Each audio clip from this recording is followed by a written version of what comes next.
Pinatututukan na ng Philippine National Police o PNP sa CIDG ang investigasyon hinggil sa nangyaring pamamaril sa Cotabato City.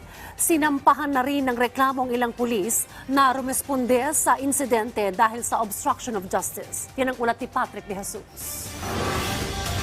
Tiniyak ng Philippine National Police na walang magiging whitewash sa investigasyon sa pamaril sa Cotabato City. Nangyari ang insidente noong Enero 2 habang nagkakaroon ng dialogo ang pamilya Sinsuat sa pag-aayos ng kanilang rido o away pamilya. Isang nasawi rito na police escort ni Dato Odin Sinsuat Maguindanao del Norte Mayor Dato Lester Sinsuat. Pinatututukan na rin ng PNP sa CIDG ang kasong ito. Sa ngayon sa ongoing investigation, kung sino po ba yung mastermind dito at i-clear lang po natin sir dito, hindi po ito pananambang. Ang nangyari po while ongoing yung pakikipag-uusap po ng dalawang partido to resolve po yung kanilang mga family issues po ay nagkaroon nga po ng bigla ng barilan. Nakuha sa SUV na sinakyan ng mga suspek ang iba't ibang klase ng armas.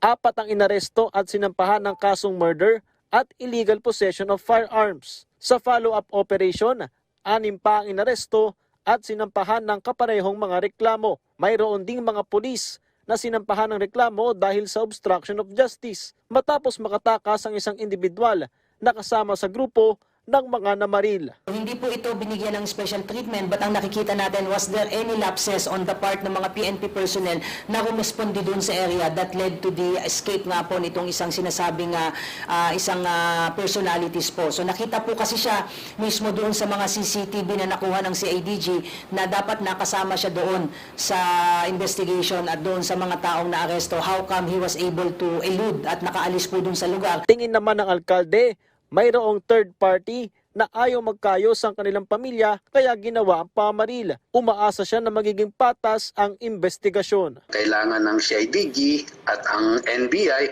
dahil sa ayaw din namin ma-wipe wash yung nangyari na sa amin dahil talagang kami yung target.